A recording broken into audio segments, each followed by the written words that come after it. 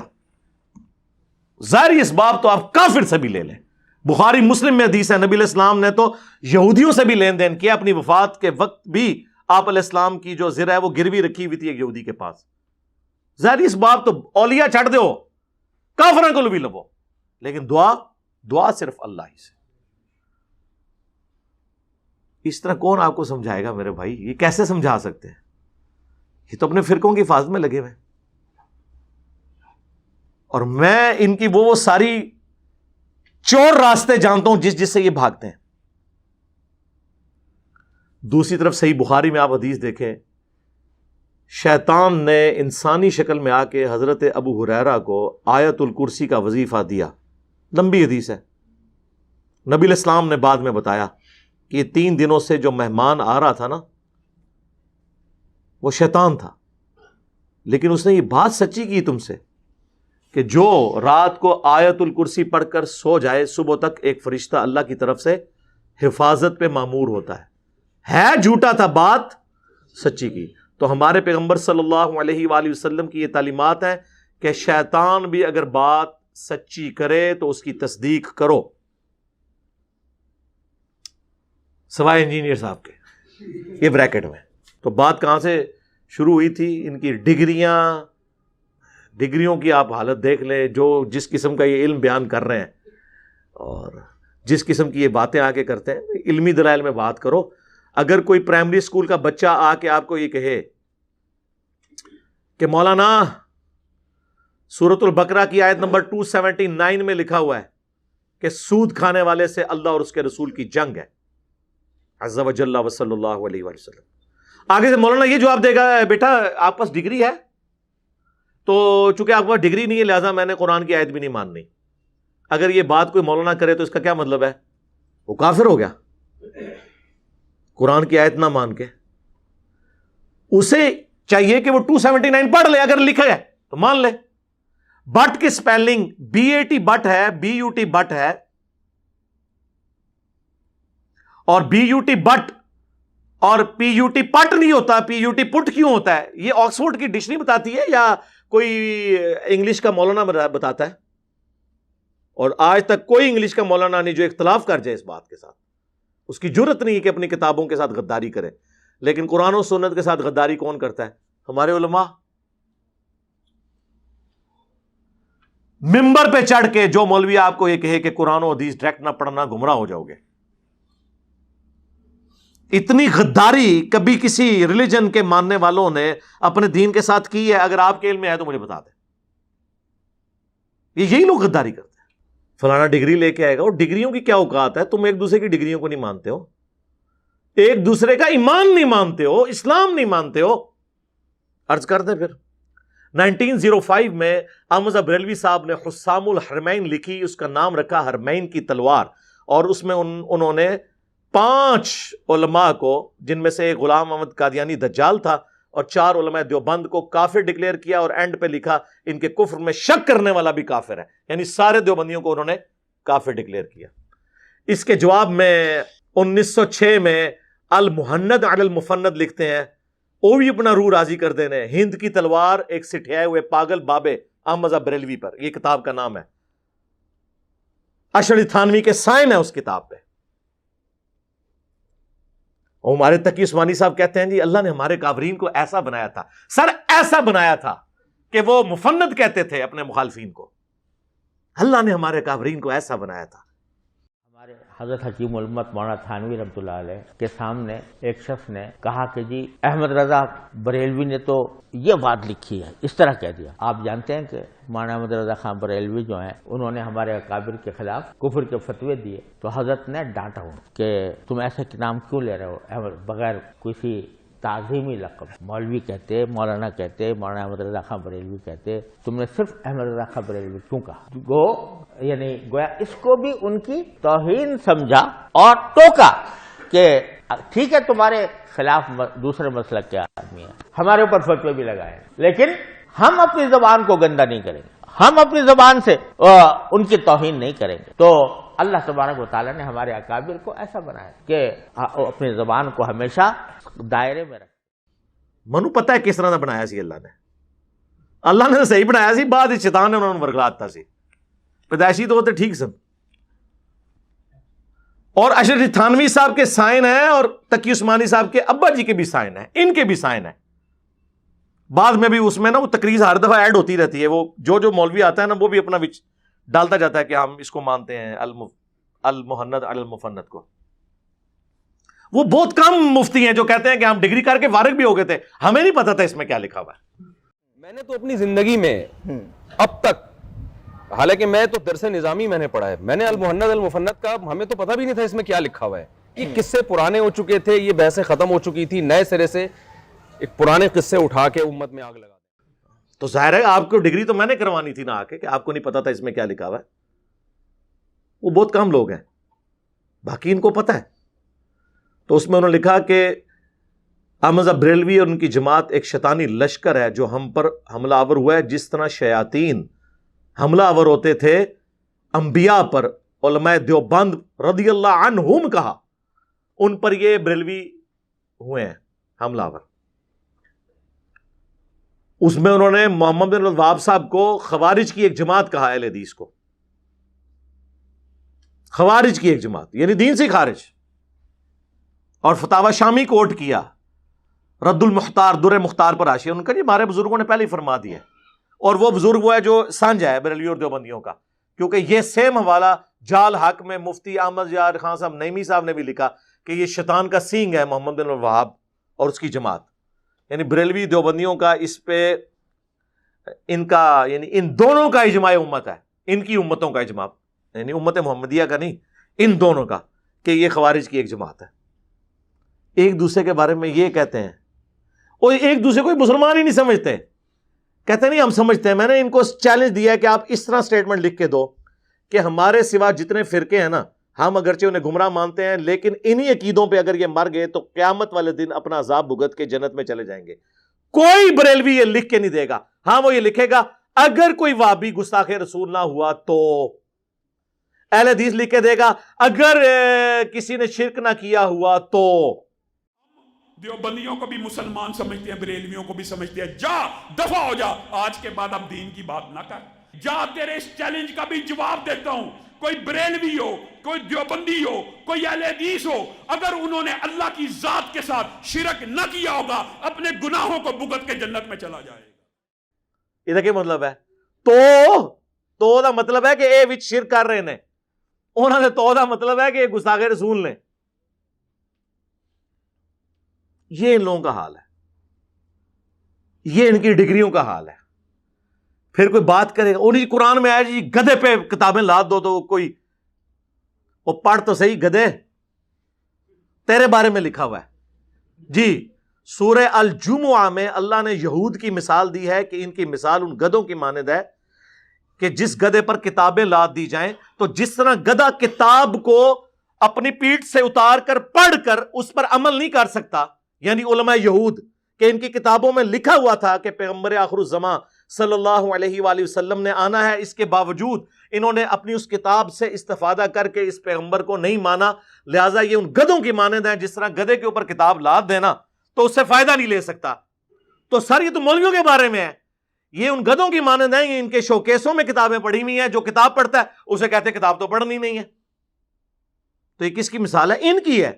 ہم تو کہہ رہے ہیں بار بار کہ نہ میں وابی نہ میں بابی, میں ہوں مسلم علمی کتابی. مرنے سے پہلے اے مسلمان کر لے اس پہ غور, کتابوں کا خدا اور ہے, بابوں کا خدا اور. تو یہ کتابیں میں نے تو نہیں لکھی ہے, یہ بخاری میں نے لکھی ہے, مسلم میں نے لکھی ہے. قرآن کو آپ نہیں مانتے کیا؟ ہو جی قرآن میں لکھا ہوا ہے کہ قرآن پڑھ کے لوگ گمراہ ہو جائیں گے. استغفر اللہ. جس کا یہ عقیدہ ہے نا کہ قرآن کتاب گمراہی ہے وہ پکا کافر ہے. یعنی آپ ایک کافر کو کہیں گے یہ وہ کتاب ہے, اس کو پڑھ کے 50-50 چانس ہے, یا تو گمراہ ہو جائے گا یا ہدایت پہ آ جائے گا. وہ کہے گا بھائی سائڈ تے رکھ, قرآن تو نہیں کہہ رہا. قرآن کہہ رہا ہے ہدی للناس وبینات من الہدی والفرقان. یہ پوری انسانیت کے لیے ہدایت ہے, صرف مسلمانوں کے لیے نہیں. اس میں ہدایت کے روشن دلائل ہیں اور یہ حق اور باطل میں تمیز کرنے والی کتاب ہے. اور سیم الفاظ نبی الاسلام کے لیے آئے ہیں صحیح بخاری میں, محمد فرق بین الناس, محمد لوگوں میں حق اور باطل میں فرق ہے. امام حنیفہ فرق نہیں ہے میرے بھائی, شیخ عبد القادر جیلانی فرق نہیں ہے میرے بھائی. فرق وہ ہے جس کی قبر مدینے میں ہے صلی اللہ علیہ وآلہ وسلم. جی قرآن میں آیا جی سورۃ البقرہ میں یضل بہ کثیرا ویہدی بہ کثیرا. او بھائی پوری آیت پڑھ, تیرے بارے چ ہے. وہ سٹارٹ اس بات سے ہو رہا ہے, اللہ تعالیٰ فرماتا ہے اللہ تعالیٰ اس بات سے حیا محسوس نہیں کرتا کہ وہ مچھر کی مثال بیان کرے یا کسی حقیر چیز کی.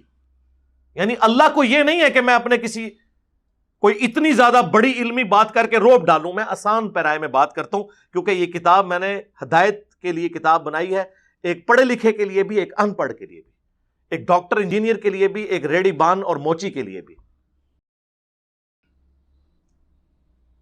تو اللہ تعالیٰ فرماتا ہے کہ ہم تو کوئی اس میں شرم محسوس نہیں کرتے کہ ہم مچھر کی مثال بیان کریں. وہ کہتے تھے نا جی سورۃ العنکبوت میں مکڑی کی مثال آئی, سورہ الحج میں مکھی کی مثال آئی, اللہ اتنا بڑا ہے, چھوٹی چھوٹی مثالیں کیوں دیتا ہے؟ جس طرح ہم پہ بھی کہتے ہیں نا یہ پنجابی دے لفظ وچ کیوں بول رہا ہے. ہاں بھائی میرا مقصد بات سمجھانا ہے, چاہے میں پھکی بول کے سمجھاؤں, اینٹی وینم بول کے سمجھاؤں, الزامی جواب بول کے سمجھاؤں, یہ میرا رائٹ ہے. ولگر لفظ کوئی نہیں ہوگا, یہ ذہن میں رکھیں. پھکی تو سارے کھاتے ہو نا, علمی آزمی والی پھکی جڑی جہلم شریف تو ملتی ہے, تو پیٹ والی جڑی ہے گولڈا شریف تو ملتی ہے. گولڈا شریف کی پھکی مشہور ہے پیٹ والی. تو اس میں اللہ تعالیٰ ہمارا کہ اللہ اس بات سے حیا محسوس نہیں کرتا کہ وہ اس طرح کی مثالیں بیان کرے. اور پھر اللہ تبارک و تعالیٰ نے اس کے ساتھ یہ ایڈ کیا کہ اللہ تعالیٰ جسے چاہتا ہے اس کے ذریعے ہدایت دیتا ہے اور جسے چاہتا ہے گمراہ کر دیتا ہے. کسے؟ وَمَا يُضِلُّ بِهِ إِلَّا الْفَاسِقِينَ. اس سے گمراہ نہیں ہوتے مگر فاسق لوگ. وہ کیسے گمراہ ہوتے ہیں؟ قرآن حکیم میں کئی جگہ آیا ہے, سورۃ الانفال میں, سورۃ الاحزاب میں, کہ جب بھی قرآن نازل ہوتا ہے نا تو صحابہ کہتے ہیں ہمارا تو ایمان ہی بڑھتا ہے اور کافروں کی سرکشی میں اضافہ ہوتا ہے. سورہ بنی اسرائیل میں آیا کہ جب جب ہم نے آیات نازل کی ان کی سرکشی میں اضافہ ہوا. کیوں؟ قرآن کا قصور ہے؟ نہیں, نہ مان کے. جب بندے نے نہ ماننا ہونا تو اچھی بات بھی بری لگ رہی ہوتی ہے. آپ کا پولیٹیکل لیڈر مخالف پارٹی کا ہونا, اس کی اچھی بات بھی آپ کو بری لگے گی. دل مان رہا ہوگا کہ اچھی ہے، لیکن آپ کہیں گے نہیں میں نے نہیں ماننی. دنیا میں کہا جاتا ہے نا مثال کے طور پر کہ بارش اگر اچھے جگہ پر پڑے تو وہاں سے پھول اور سبزہ اگتا ہے، اور اگر گندگی کے ڈھیر پہ پڑے تو مزید گندگی پھیلتی ہے. بارش کا قصور نہیں، اس گندگی کا قصور ہوتا ہے. سمجھ آئی؟ وما یضل بہ الا الفاسقین. تو یہ آندہ کوئی بات کرے، یقین کرے اگر ہم حکومت میں ہوں نا تو ہم قاضی کو بٹھا کے ایسے لوگوں کی زبانیں کھنچوا دیں جو یہ کہیں گے قرآن گمراہ کرنے والی کتاب ہے. نعوذ باللہ. شرم کریں، کتنا بڑا کفر بک رہے ہیں آپ. ہدایت کی کتاب کے بارے میں یہ کہہ رہے ہیں اور اس بات کو آؤٹ آف کانٹیکسٹ پیش کر رہے ہیں. اللہ نے کہا جو کتاب کو نہیں مانتا نا اس کی گمراہی میں اضافہ ہوتا ہے، اور جو مان لیتا ہے اس کے ایمان میں اضافہ ہوتا ہے. تو جس کی گمراہی میں اضافہ ہونا ہے وہ پھر کیا اعتراض کرتا ہے کہ قرآن میں مکھی کی مثال کیوں آئی؟ تو جو مان رہا ہوتا ہے وہ یہ ٹانٹ کرتا ہے اللہ کو.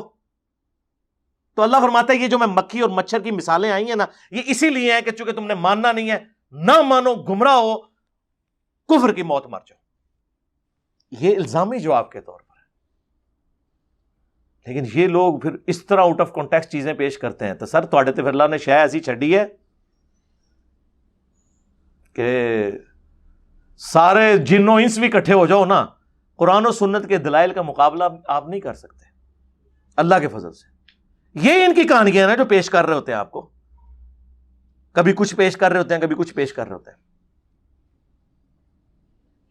اللہ کے فضل سے ہمارے نبی علیہ السلام نے حجۃ الوداع پر 2 چیزیں چھوڑی. المستدرک للحاکم میں حدیث ہے، کتاب اللہ اور سنت.